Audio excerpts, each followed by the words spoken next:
Karbala सिर्फ एक शहर नहीं, बल्कि एक कहानी है जो सदियों से इंसानियत और कुर्बानी की मिसाल बन चुकी है। यहाँ की फिजा आज भी उस गम में डूबी है जो 1400 साल पहले इस धरती पर गुजरा था। शहर के दिल में दो सुनहरे गुंबद चमकते हैं, इमाम हुसैन और हजरत अब्बास के। ये सिर्फ इमारतें नहीं, बल्कि भाईचारे और वफादारी की निशानियां हैं। इनके बीच का इलाका बैनुल हरमैन कहलाता है, जहां हर कोना इतिहास से भरा है। मुहर्रम के महीने में, खासकर आशूरा के आसपास, ये शहर मातमगाह बन जाता है। लाखों लोग यहाँ आते हैं, आंसू बहाते हैं, दुआएं मांगते हैं और उस महान कुर्बानी को याद करते हैं।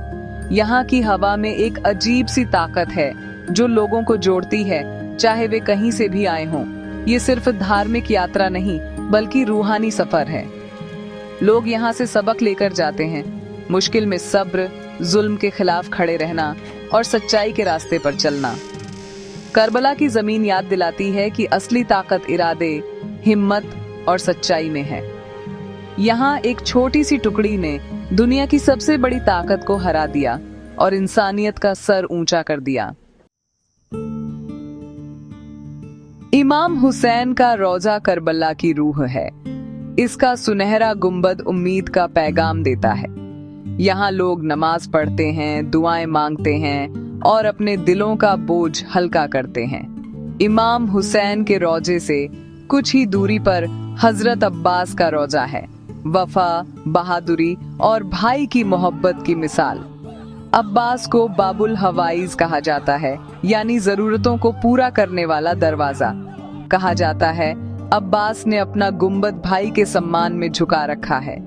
इन दोनों रोजों के बीच का मैदान बैनुल हरमैन दुनिया की सबसे पाक जगहों में से एक है। यहाँ लाखों लोग चलते हैं, सलाम करते हैं और उस मंजर को अपनी रूह में बसा लेते हैं। यहाँ हर कदम पर एक कहानी, एक दर्द और एक सबक है। तिले जैनबिया और खेमागाह जैसे मकामात उस महान कुर्बानी के गवाह हैं। जायरीन इन जगहों पर जाकर उस तकलीफ को महसूस करते हैं जो हुसैन के परिवार ने सही थी। यह सफर इंसान को अंदर से बदल देता है और उसे बेहतर इंसान बनने की प्रेरणा देता है।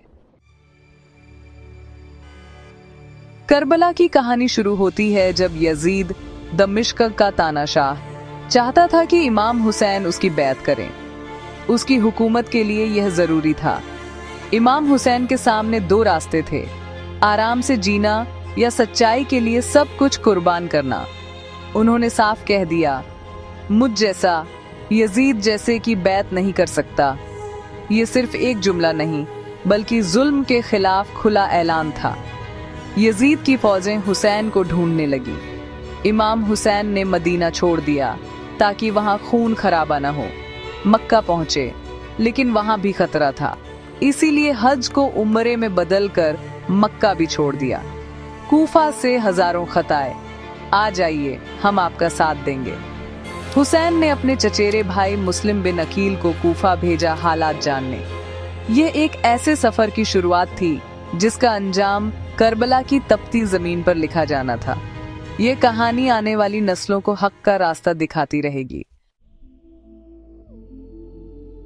मुस्लिम बिन अकील कूफा पहुंचे, हजारों ने बैत की, लेकिन यजीद के गवर्नर इब्ने जियाद ने डर और लालच से सबको तोड़ दिया।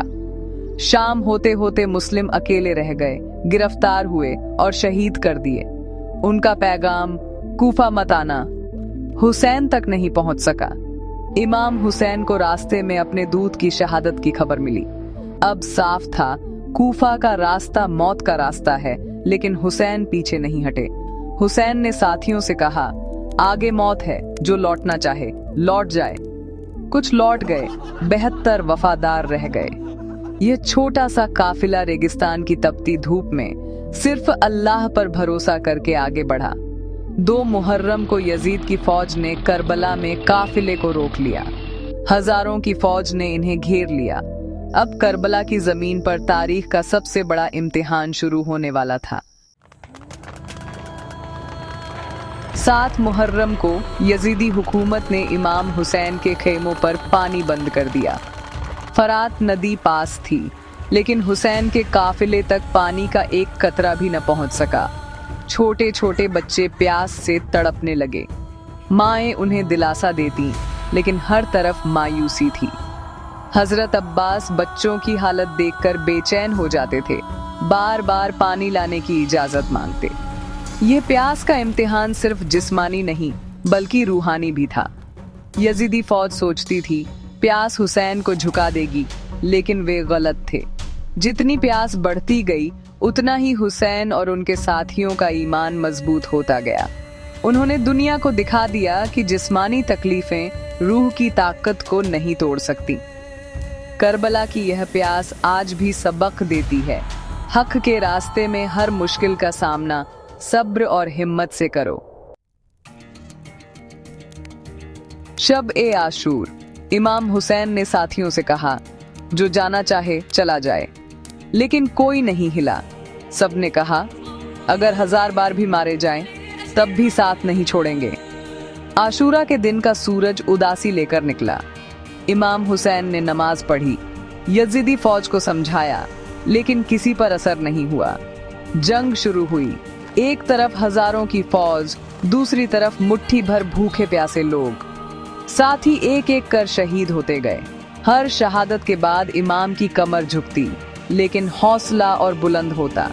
दोपहर में इमाम ने जंग के मैदान में नमाज अदा की, साथ ही तीरों को अपने जिस्म से रोकते रहे। अब बनी हाशिम की बारी थी। बेटे, भाई, भतीजे एक एक कर शहीद हुए। यह सब इस्लाम और इंसानियत को बचाने के लिए था। आशूरा का दिन हक और बातिल के बीच की लकीर है। सारे साथी शहीद हो गए। सबसे पहले अली अकबर मैदान में गए। पैगंबर की याद, हुसैन की जान, बहादुरी से लड़े, प्यास और जख्मों से शहीद हो गए। फिर कासिम 13 साल के चाचा से पूछा, मौत कैसी लगती है? जवाब, शहद से भी मीठी। बहादुरी से लड़े, शहीद हो गए। अब्बास की बारी आई। पानी लाने निकले, दोनों बाजू कट गए। मशक से पानी बह गया, उम्मीद टूटी, शहीद हो गए। आखिर में इमाम हुसैन अपने 6 महीने के बेटे अली असगर को लेकर यजीदी फौज के सामने गए। इस बच्चे को पानी दो। जवाब में तीर चला, बच्चा शहीद। ये करबला की सबसे दर्दनाक शहादत थी। इमाम हुसैन खुद मैदान में गए, बहादुरी से लड़े और सजदे में शहीद कर दिए गए। करबला की मिट्टी पर उम्मीदें कुर्बान हो गईं, लेकिन इंसानियत अमर हो गई। आज का करबला आबाद और रोशन है। सुनहरे गुंबद करोड़ों लोगों के लिए उम्मीद का केंद्र है। हर साल यहाँ इंसानों का समंदर उमड़ पड़ता है। अरबईन वॉक दुनिया का सबसे बड़ा शांतिपूर्ण जमावड़ा है। लाखों लोग नजफ से करबला तक पैदल चलते हैं। रास्ते में भाईचारे और इंसानियत की मिसालें मिलती हैं। इराकी लोग जायरीनों के लिए अपने घर खोल देते हैं। मुफ्त खाना, पानी, मेडिकल मदद। बैनुल हरमैन आज रूहानी मरकज है। यहाँ की फिजा में सुकून है। लोग घंटों इबादत करते हैं। यहाँ आकर इंसान दुनिया की परेशानियों को भूल जाता है और एक नई ताकत पाता है। करबला की कहानी सिखाती है, जुल्म कितना भी ताकतवर हो, जीत हमेशा हक की होती है। हुसैन का नाम आज हर इंसान के लिए हिम्मत का निशान है। इमाम हुसैन की कुर्बानी का सबसे बड़ा सबक, जुल्म के साथ कभी समझौता मत करो, चाहे कीमत कुछ भी हो। हुसैन ने आराम का रास्ता ठुकराया, मुश्किल चुनी, क्योंकि उसमें इज्जत और सच्चाई थी। उनकी लड़ाई सल्तनत के लिए नहीं, उसूलों और इंसानियत के सम्मान के लिए थी। करबला ने साबित किया, ताकत फौज या हथियारों में नहीं, इरादे और किरदार में है। 72 लोगों ने हजारों की फौज का सामना किया, क्योंकि वे हक पर थे। करबला सब्र और अल्लाह पर भरोसे का सबसे बड़ा दर्स है। हर तकलीफ में भी ईमान और शुक्र। करबला की कहानी अमर संदेश है। इंसानियत का रिश्ता सबसे बड़ा है और सच्चाई को मिटाया नहीं जा सकता।